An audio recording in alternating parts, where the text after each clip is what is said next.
உண்மையில் ஹாஜியாடி அவாங் உம்னோவை தஜ்ஜால் போல சொன்னது குறித்து பேச வேண்டும்.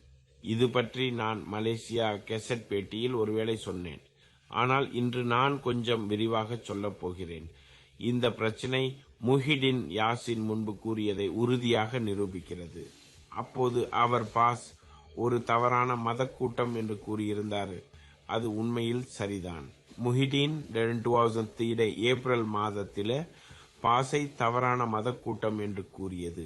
இன்னும் அவர் அதை திரும்ப பெறவில்லை. அதனால் அவர் இன்னும் பாஸ் தவறான மத கூட்டம் என்பதில் நம்பிக்கை வைத்திருக்கிறார். நான் இப்படி சொல்வதற்கான காரணம், முஹிடின் இதுவரை பாஸ் மீது மன்னிப்பு கோரவில்லை. பாஸ் இதற்காக முஹிடினிடம் அந்த கூற்றை திரும்ப பெற கோரவில்லை.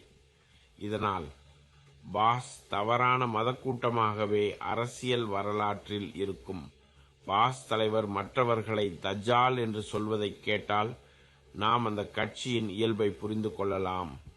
இஸ்லாமிய உருவத்தை எடுத்துக்காட்ட வேண்டும் என்பவர்கள் உணர்ச்சிகளுக்கு பதிலாக விளக்கமாக பேச வேண்டும்.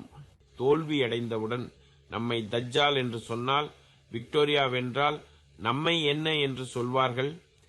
எனக்கு ஹாஜியாடி அவாங் போல செயல்பட வேண்டாம் என்று தோன்றுகிறது. நபிகள் நாயகம் முகம்மது அவர்கள் கற்றுத்தந்ததை பின்பற்ற வேண்டும். இஸ்லாம் ஒரு அழகான மதம். அதை தூக்கி கொண்டு இஸ்லாமியரை குழப்ப வேண்டியதில்லை. இது முக்கியம்.